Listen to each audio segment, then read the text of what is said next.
fear doesn't drive the car. It rides shotgun. Okay. It rides next to you, but you need to be the one to own those decisions and move forward. Because at some point, you got to ship it. You got to push publish. You got to push record. You have to get started and move.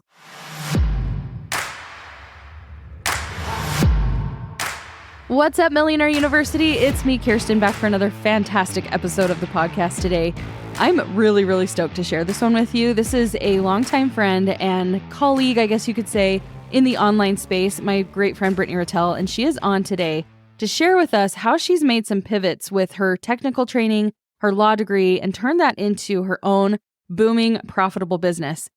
Something I did not bank on with this episode, but I should have known better, was the amount of value bombs that Brittany drops. We don't just talk about her story. In fact, we probably spend more time giving you just all this cool value of how her story is applicable to you and the lessons you can learn about entrepreneurship and marketing and just understanding the whole premise of online business and how to be successful.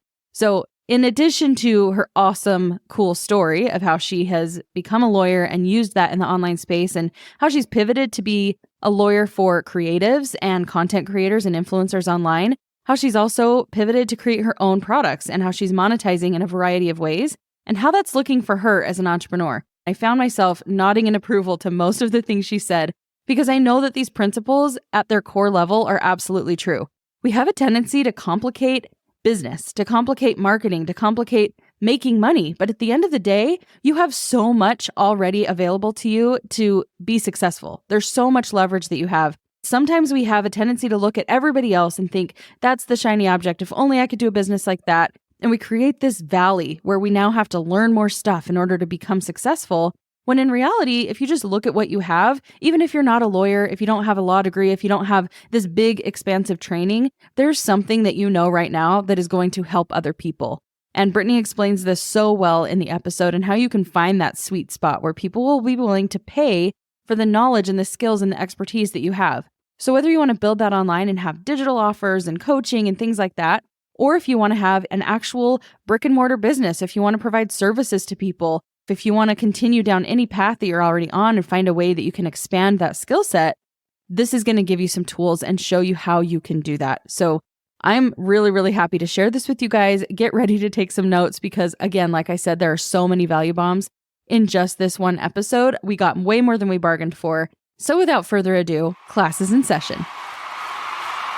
Hey, Brittany, welcome to Millionaire University. You are an amazing creator, amazing professional, and I've known you for a few years, and you're going to be such a great guest here on the show. You have so much value to offer.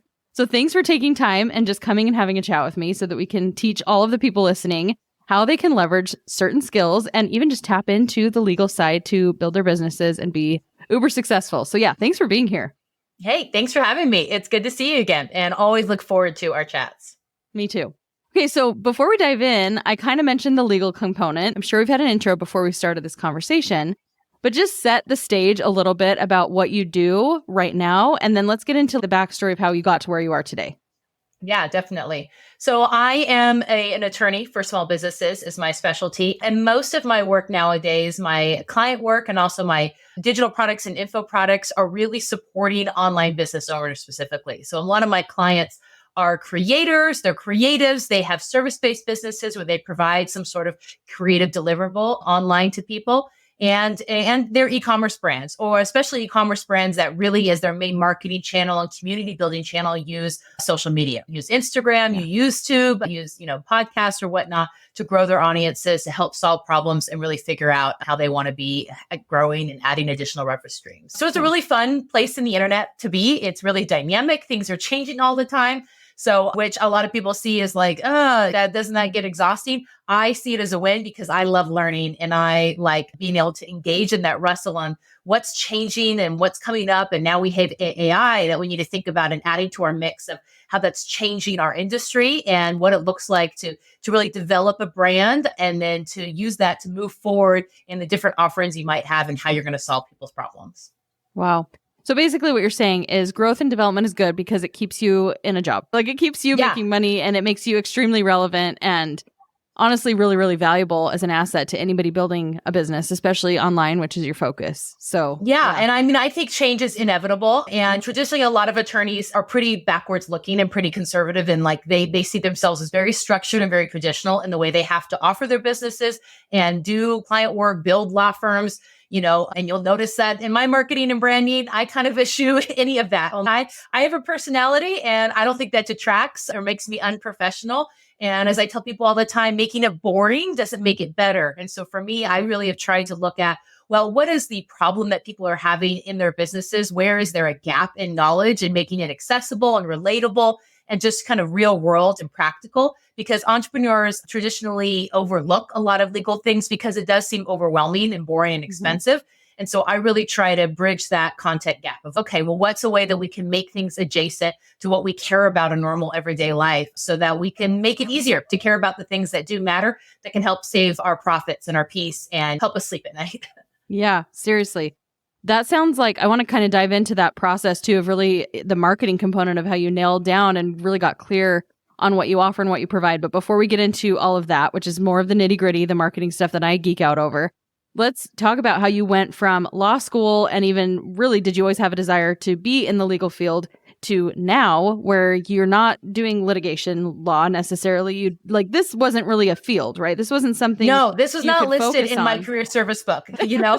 I went to law school thinking, not really sure if and when, how I wanted to practice, but I thought I would maybe end up somewhere in nonprofit public advocacy work, maybe helping women and children, because I did some work in the Foreign Service. I had interned before. I was really interested in public health and governance. And I got some really good advice when I worked for an overseas embassy in Africa one summer in Mozambique. And there was a lot of ex-attorneys in the Foreign Service. And they were like, look, if you're interested in any of that stuff, go to law school anyway. And I was like, well, that's rich. You guys are not all practicing lawyers anymore. Yeah, join us. It's great. We hated it. We left kicking and screaming. But they're like, look, out of all those degrees, and no offense if this is you, law school gets taken more seriously. Law degrees get taken more seriously. They're like, you will have options. Whether you want to practice or not, your time will be valuable. You will have great critical reasoning skills, writing skills, technical skills that you can use in a variety of fields. And they were right. And so went to law school. Make sure for me, it was a matter of faith and prayer, and also made sense and it felt right.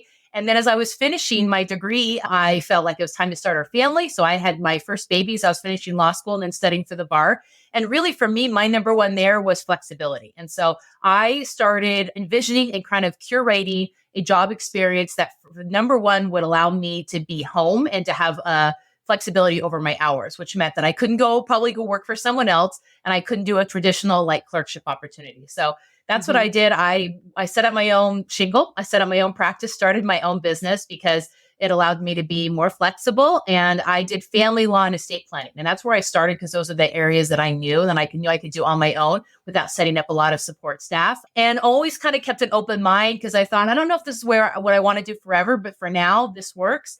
And by and by, I started having these friends who were mommy bloggers. And we lived in Utah at the time.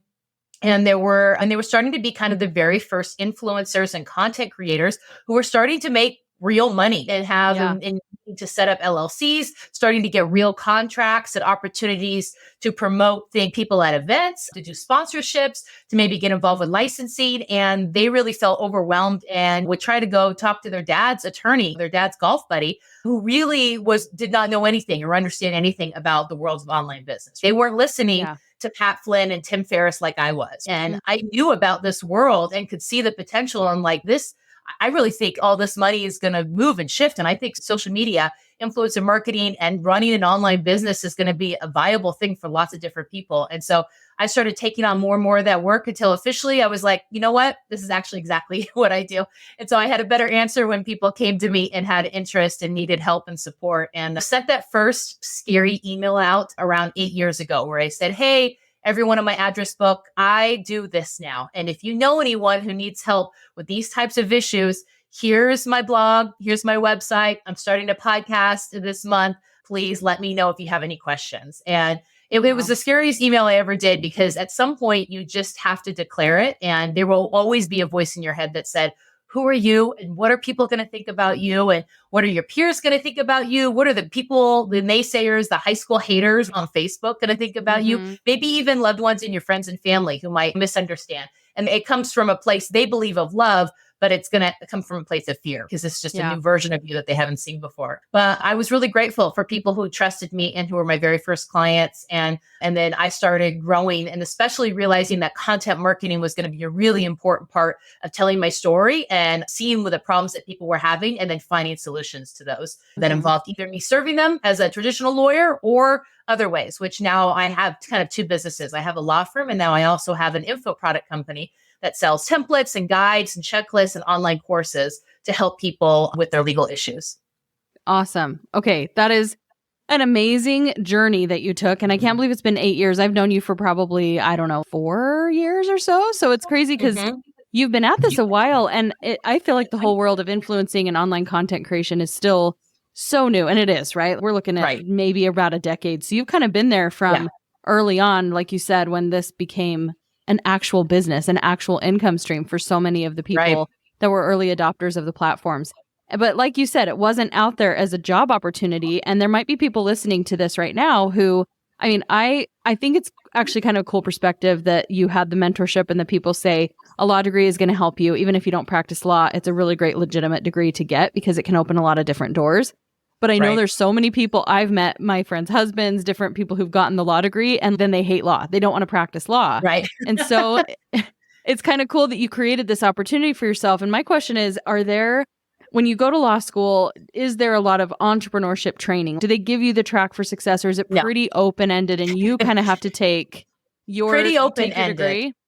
Yeah. I mean, really, law school is set up in the traditional guild model where they teach you from case law. And so you in law school read a lot of cases about 19th century train accidents, which are super applicable for modern day. Right. You read a lot about trains and fires and industrial accidents gone wrong because that forms the basis of so much of our tort law and negligence law and the basis of everything else. But there's very little training. I'm starting to see little seeds of that changing, but very little training and actually how to practice, period. No one even teaches you how to file a lawsuit or to write a demand letter or to answer a cease and desist. That training's not there. And everyone's expected to get that on the job, to either get that in your clerkship or in your internships, or as you're slaving away as a first-year associate in some windowless office with you and your highlighter and whatever the people tell you to do. You don't get to choose your own work. You're just a slave to the firm. And so that's how the normal training goes in school, which doesn't give you a lot of options. So for me, I was really hungry and looked outside of the law to other entrepreneur models and mentors and was really trying to pay attention. And what were they saying about looking and listening to people's problems? And so I would do a lot of digging in and I would be lurk in Facebook groups and I would read comments threads and I would see what are the questions that people are asking? Where are they always getting confused, especially about things related to entrepreneurship and small business law? And then I just started answering them and creating content for that. And lo and behold, that stuff performed really well and invited exactly the type of people that I wanted to follow me, become part of my community, and then to purchase from me when the time was right for them. So, yeah, well, that's amazing. I mean, that's the key to any business. And I think a lot of times people are going to have different products. Your product is you. It's your law degree. It's your understanding of something that maybe not everybody go to law school, but you might be coming out of a profession. You might be ready to pivot and change trades. But even just utilizing the one you have, understanding how you can take that experience, take that background knowledge and turn it into something that is your own, that you actually do enjoy doing instead of having to do litigation, instead of having to be just contract law. Yeah. So I think there's a lot to be said about the path of entrepreneurship, and it doesn't really matter where you begin. It matters what you do with what you have. So for you now, like you said, you have the two-pronged business model where you're able to make money from the law degree and you're able to leverage that expertise. But then you've shifted into the info products and having clients in that direction as well. So what has that? Because that's a scalable model. As any service-based business will know, you can keep and should, increasing your rates as you are a better expert and you deliver better results for people and hopefully get out of the billable hour. Because even people like me who have a pretty high billable hour, there's still a cap on how much money I can make. And I like to do more packages and flat fees for lots of different reasons because it incentivizes me to be more efficient, to take advantage of software and AI, which I do in my practice to be better and faster at what I do. And I get to pass that along to my clients because we're on the same team. We're trying to get the best result, not me take as long as possible, which is why a lot of people get really mad at the way that a lot of lawyers bill because there's no incentive for them to go any faster. It's to draw out phone conversations and emails and drafting and research and everything else. And open-ended legal meter is the scariest thing in the world to a small business owner because they're like, I don't know how much this is going to cost me. And so, there's some movement away from that. But at the end of the day, there's still a cap on that because I am the funnel blocker. Everything has to go through me, the linchpin. Where a digital business, an info product business, there is no cap because I can sell my Shopify cha-chings in the middle of the night and I can sell an infinite number of templates and courses and help serve people that way by leveraging the info I have and then trying to think, okay, well, what's all the things I can tell people to do, which isn't helpful? What is the transformation they want? What is the solution they want on the other side? And how can I curate and make that an engaging experience so that they can get the results that they want? So, which is when, really what we all want to do. I get asked a lot about like, well, how should I know what niche or how do I know where to start my business? And there's a lot of good thoughts about how to do that. And I know that you guys do that a lot here on the podcast, but something that I found helpful was to really imagine 3 circles. And one of them are things that you like to do. And so think about what lights you up. What doesn't drain that social battery? What could you get on and talk about all the live long day and not get tired of it? And the other ones are things that you're good at. And some of those are exactly the same and some of them not. And this is why it's helpful to ask a trusted friend, family member, partner, spouse, or someone else of, hey, what are maybe some of my unique gifts? This would also come into contact with your training. If there's certain specific experience that you've had that's led to you, hey, I'm really good at doing this in my old job or when I did this or when I grew this. And that's good. Write that down. And then the third category is really important. And this is what is a problem people will pay to solve? Okay. Not a problem that people have, not a problem that they will complain about, because it turns out some people will rant and rave about a problem all the live long day, but they actually have no intention of paying for a solution. And certainly not paying for a solution where it actually matches up and makes it profitable for you. But if you can find a space that intersects between all 3 of those, that is a really great place to start with how to grow a profitable, sustainable business. And there you have it, guys. Business 101 with Brittany Ratelle. You just package that up and put a bow on it. That was amazing. And it is that simple, because when I started my podcast 8 years ago, that was exactly what I did. And I'm sure I learned that from someone. Mine wasn't the Venn diagram. It was just the lists. It was everything I was passionate about. It was everything that I thought that could be a really cool podcast. And I started backwards, where it was like, the podcast is the model. This is what I'm doing. And then I did ask, and it was because every single person I asked brought something up about motherhood and that they love talking about motherhood with me. And that was where I found the intersection. I didn't come up with the paid product for a while, but even just those things of, well, this is on my list here and this is on my list over here, then let's find the place in the middle, and then we'll figure out how I can monetize that as I go on, and let your people tell you even what they want. So let's talk a little bit about that, because so many people hold off on starting a business and utilizing the experience they do have, thinking, oh, I need to go attain more skills, or I need to have a marketable thing that I can actually sell, instead of leveraging what they do have and wanting it to be all perfect. So it sounds like for you, you kind of eased into the content creator influencer side of things. You were focusing on one model, but how did you kind of move forward and be confident with just owning that this is the type of lawyer I'm going to be? And then even when you moved into the digital stuff, the info products, how did you just go for it without waiting until it was perfect and you had a big enough following or whatever? Right. Yeah, I'm a big fan of action, and I think you need to have action over perfection. Perfection is the enemy of done.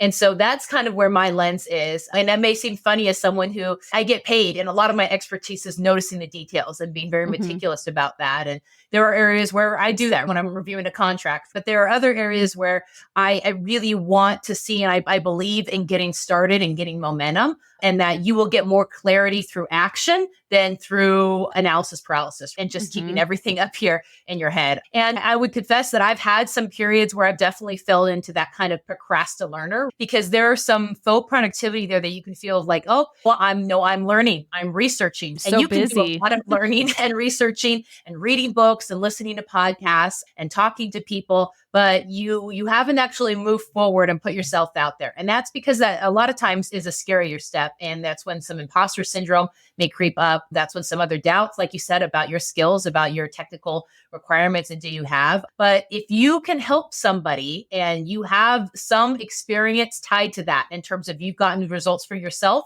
or you've gotten results from somebody else, that's a fine place to start. Mhm. And I work with a lot of people who are experts in their field and a lot of people who are selling their expertise. And most of the people that I've worked with have been great, which is why I've got some of the greatest clients out there. And then there are some people who I think, who are now following it because we have, everyone in the world is a coach now, and everyone in the world is, so how do you wade through that and do that with integrity? And here's the thing, people who are thoughtful about that are not the ones you need to be worried about. And so if you have some of those doubts, that doesn't mean that you're wrong, doesn't mean that you don't have what it takes. It means that you're a rational human with a heart and a conscience. Yeah. But you can let some of that fear and some of that, do I need to keep researching? Do I need to keep asking questions or vetting it? Those can be things that can inform that process, but fear doesn't drive the car. It rides shotgun. Okay. It rides next to you, but you need to be the one to own those decisions and move forward. Because at some point, you got to ship it. You got to push publish. You got to push record. You have to get started and move, and know that everyone starts with ugly stuff in the beginning.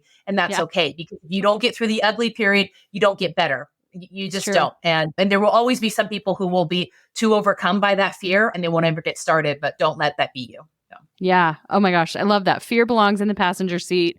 It's shotgun. It is not driving the car. I think that is a great visualization for people. And you're not even saying fear doesn't belong there. We don't use fear. We let it be there and we utilize it and we take a little bit of direction. Definitely not we get going feedback anywhere. Because then, some people take that to extreme and are like, no, I'm never going to listen to the feedback and the haters. And it's like, well, that could be useful feedback, and that, your offer's not quite right, or I have some valid questions about you and your solutions and whether this will solve my problem. And do you have any other results you can share, any experience? That's just feedback. What we need to do is just consider that's data. We don't need to layer emotion or shame on top of that. What do we make that mean? And that's the work that needs to come in here, right? Between our ears on what do we make feedback mean to us? And there needs to be a balance of being confident and also being open to change so that we can improve and get better. Yeah, 100%. So you said a couple things that I think are interesting for people to understand when they are setting out, and whether they are in a professional environment right now. There's so many people, especially now, who are like, I need to get out of this soul-sucking job. I need to make more money. And a lot of them, I've talked to a lot of people who come to me and they want help figuring out how to sell digital products, or they want marketing help. And they jump right into something like, I can't be anything related to my job. Like it has to be a totally different side hustle. I'm so done with this industry. But there was something you said about lurking in Facebook groups and finding out what the questions were. And the advantage to leveraging a profession that you're already in is you already kind of know, and you just got to change perspectives from just being the grunt work, somebody doing the work, to understanding, how did my boss get to the point where they are? Because there's always those different levels, the people who are making the most money, or the idea and the creators. And so what would you recommend? And I even kind of think it'd be cool if we did some kind of rapid fire, taking professionals, maybe a specific job type, and coming up with a bunch of different angles, things that you can listen to and learn. Before we get into that, though, what are some other tips that you would have to somebody who might be in the professional space to leverage what they have without it feeling like they're just going to do more work when they go home? Right. Totally. Yeah. And I can appreciate this. And I've helped a lot of people in that transition spot as they're setting up their side hustle or their second act as they're looking to transition out of that job. And so, for them, I think it's to realize that your experience can be your superpower, because it could be because of your position and what you've known, that you have gotten to sit in a place and observe or see transformation or been involved with that. And now you get to combine that with your knowledge of how the online economy is working and where things are going, and how to leverage these tools in ways that can be really specific. And I found people, especially if you don't want to compete in those really, really open oceans with a lot of competitors, if you want to be like, hey, I'm going to teach you people how to build an online business, that's open-ended, and it's also really saturated. But what we don't have a lot of I used to have a successful sprinkler business, and I don't want to do that anymore. But could you teach people how to open a sprinkler business? Could you sell e-plans of people who, hey, I would love to pay for a solution of someone to tell me exactly what to buy for a yard my size. These are the things I want so I can go to Home Depot and DIY. That's solving a specific niche and problem. And when you start to think about that, the world opens up and it can blossom for you. And then you can find new energy and invigorated from something that maybe did seem really tiresome. And you're like, I don't want to think about that stuff anymore. Well, that was from where you were sitting. But if you could design a magic wand of what would that solution look like, and how could you show up, and what are things that you could talk about, if you could talk about anything from that lens, then I think you can maybe bring some new energy. And then you can have special sauce because you can combine what you already know with the tools that you're learning here in terms of how can you add that online marketing spin to it in terms of helping people, providing online products, courses, offers, coaching, done for you, done with you, all the offer stack that you can go up in terms of helping get people solutions to their problems.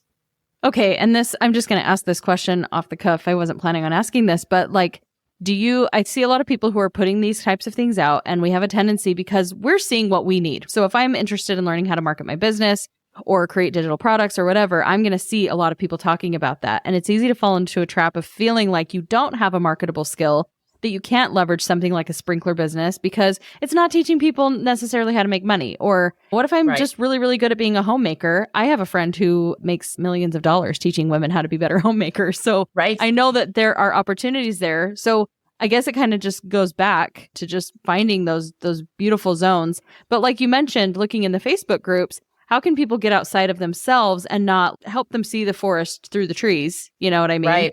To where are some other places, and where would you recommend somebody start if they want to take their professional experience and start figuring out what's possible? Yeah. So besides Facebook groups, which are a great place because people ask questions and share their problems there, things they're looking for a solution, and they're usually thinking they're looking for information. But the thing is, people will pay for information. They will pay for convenience, even if you're like, yeah, but people could go look up all that stuff. They could, but will they? No. And people will pay. It doesn't have to be a lot, but they will pay enough for a solution. Times up by how many people are like that in the world. Because open up and think about, you don't have to be limited to, especially if you've been a service-based business or with a company, you don't have to limit yourself to geography. It really opens up. Other places that are great to find out problems and to do good market research are Reddit. There's a subreddit for just about everything you could even ever think of.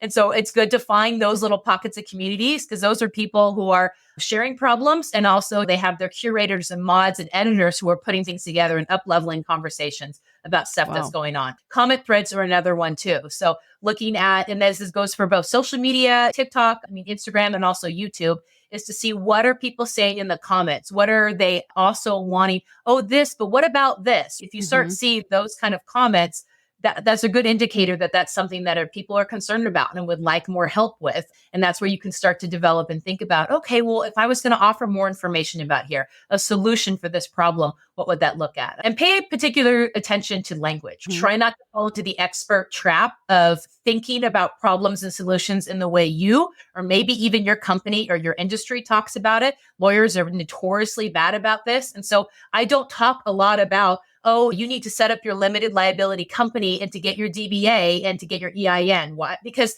that language does not mean anything. That's not very helpful. But I do talk about you want to get your business foundation safe and you want to protect your money in case bad things happen to your business. Now that people can understand. So remember to use the language of how people are describing their problems, not because they may not be, there's an access of solution aware or problem aware, and they may not be aware of the solution, especially the way that you might be using those words. So it's going to be a mix. Yeah, I love it. Okay, great research tools. And honestly, it's so simple. We complicate it sometimes where we're like, who would even want to pay for that? I just today bought a program for ADHD homeschool moms. It was the fastest purchase I've ever made because she talked to me about she didn't lead with the solution. She led with the problem. She was in my head. I felt like there were security cameras in my house. This You're woman like, knows me. Have I been talking into my phone? Yeah, probably. Yeah, also. Yeah, maybe. Yeah. Maybe. But yeah, I think that's really good perspective. People will tell you exactly what they want. And I think not falling into the trap of creating in a vacuum and just starting to do your thing where you're like, for sure, everybody wants to learn how to make at-home dog leashes with yarn. That might not be the marketable thing that you can teach. Right. But figure out what are people looking for? What do they want? And how do your skills match with, like you said, that beautiful zone in the middle is what are people willing to pay for? And you don't really figure that out either until you start putting some things out there and you start doing the work to figure out what's going on in your industry. Right. I love it. Yeah. And we have these amazing tools now. We all give a lot of grief to social media and it's fun to hate on it. But the thing is that it's a very honest and free lab and focus group. And so you can make up a lot of BS about like the algorithm or shadow ban. But the truth is that if your content is not starting to perform or you're noticing patterns, It's just the world. It's just data for you. So you can decide to ignore that data, or you can decide to be curious and see, what is that teaching me about what people are interested in and what they want to learn more. But you only get that data if you're willing to play the game and to treat it like that as an experiment, not as as a validation of your ego or anything else. And so if you can keep it like that, you can put it in proper perspective, and you can use social media as a great tool for engaging and doing focus group research that would cost companies hundreds of thousands of dollars and be priced out of most small business owners. And yet it's available to you if you're just willing to start. Oh my gosh. It's true. I know I've seen my husband in their profession. They think we need to go invest tens of thousands of dollars in polling people. And it's like, just no, just listen and pay attention and just sit in the room with your ideal people, pay attention to what you want, even as an employee of the company you're in. What's a problem that you're constantly seeing?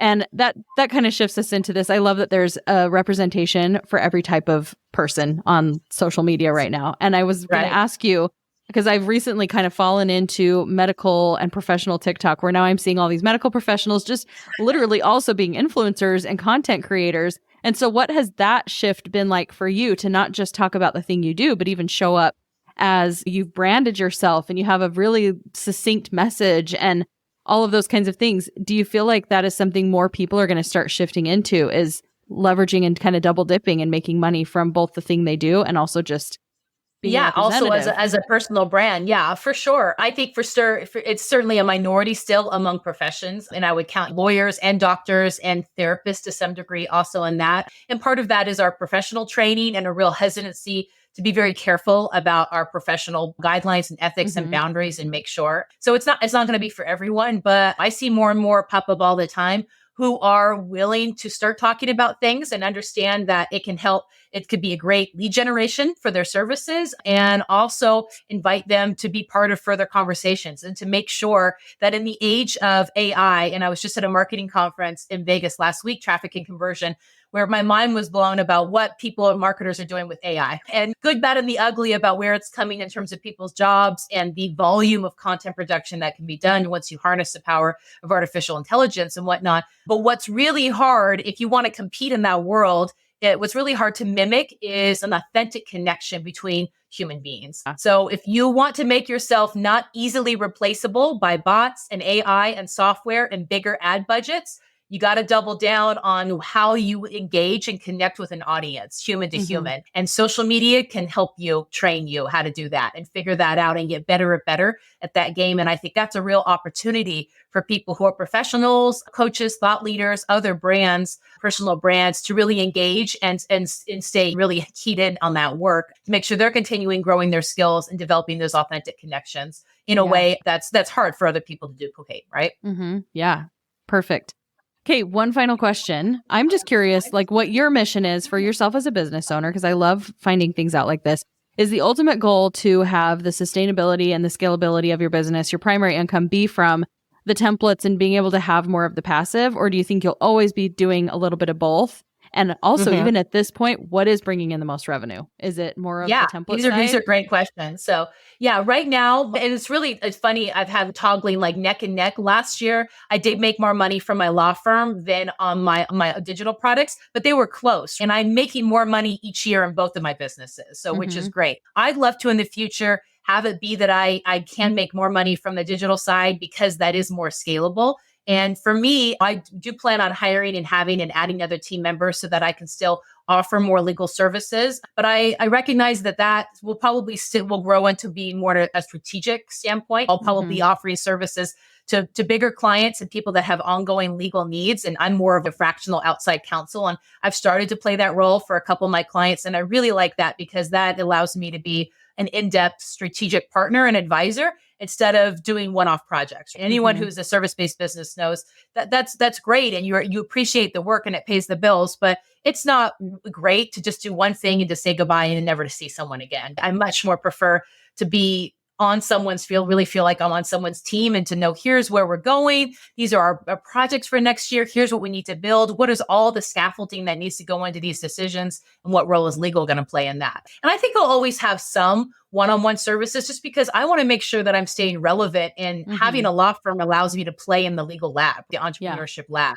And I have colleagues who have shut down. They're not in that lab anymore and they're all in on their template shops, and no shade on them. But I do feel like, well, how are you going to know what people like, what's going on, what the chatter is and what people are testing in contracts and how people are doing cease and desist and payment demands and where coaches are getting screwed and where clients are getting screwed, because those are the type of things that I get that come into my inbox pretty regularly. Right. And so I kind of have a really good pulse on what's happening, because those are where the rubber meets the road in terms of problems. And so, but I'd like that to be more higher level strategy stuff. But yeah, on the digital side, I hope I can keep growing that, because my ultimate vision is to make legal easier for small business owners of all shapes and sizes, because I don't think they're being served well by the current system. And I think there needs to be some options between LegalZoom, and I'm not sure what I'm getting here, and 15 floor law firm and high billable rate, but I'm also not sure what I'm getting here. It's kind of a black box of what the solution looks like. So I think there's a lot of room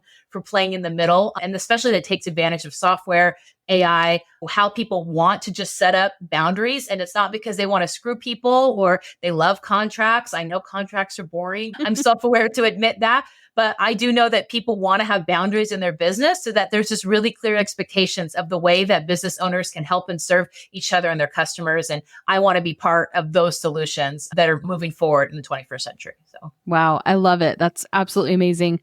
I'm excited to see where you continue with this. And I guess my actual final question, because a lot of people listening to this have either not started a business yet, or they're in the early stages. It's a lot of ideation happening right now, especially at this phase of the podcast.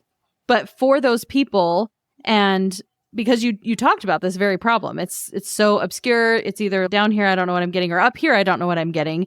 And so a lot of people just don't do it. What does your template shop look like? And how can this really help beginner business owners to affordably protect themselves without feeling like, oh my gosh, now I have to do all these things before I can actually be profitable? Right. And I guess even just a little plug for what you have right now in your template shop.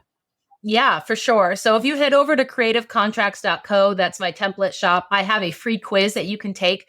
And so it's paying to ask you specific questions about what type of business you think you're going to start or you have started. What are you selling? Are you selling services? Are you selling media? Are you a creator or influencer, content creator? Do you sell services? Are you a coach? Are you providing those? And then we'll ask you questions about how you're doing it, what channels you might be using. Are you doing giveaways? Are you doing podcasts? Are you doing guest experting? Are you using other people's content? And then we'll spit out a recommendation of probably what you might be ready for. With the eye that there are some things that are kind of my best sellers that I always like to put a plug in for people, is that everyone needs legal docs in the footer of their website. So if you have a website, regardless of what platform it is built on, you need to have a privacy policy. It is the year of our Lord 2024, and you need to have one. There's several states now, 8 states that require you to make disclosures about what information you're collecting on your website. And I can almost guarantee that you are collecting some information on your website. And you certainly are if you're running ads. You have pixels, if you have cookies on there. These are all things that modern websites that we should do. So you definitely need some website legal docs. And I sell my website legal bundles, a great thing for that. And then my number 2 is an independent contractor agreement. And this is really great because I find that most people, as they're growing their teams and starting to have people help them in their business, their first hire, quote unquote, is a freelancer, is someone else to help them, right? As maybe a virtual assistant or a graphic designer or a community manager or social media manager. All those people are doing awesome creative things. They're creating things for your business, but you need to make sure there's some boundaries that you actually get the rights to all the stuff they're creating. So an independent contractor agreement is your best friend. Yeah. You want to get that, rinse and repeat, and make sure that there's really clear expectations in how you're going to work with those 1099ers in your business. Awesome. Okay, I love a good quiz. So that's exciting, and everybody go check that out. And then if you want to follow Brittany, if you want legal advice ongoing to stay up with what's happening with the online content creation space in your business, then where can they find you on social media?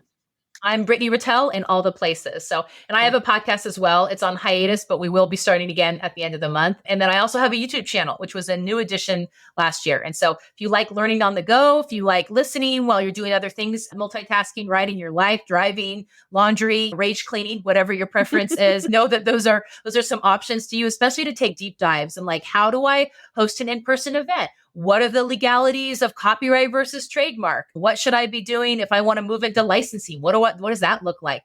I have content about how to do all of that. How do I fill out my new beneficial owner information report? It's a new requirement that everyone has to do by the end of 2024.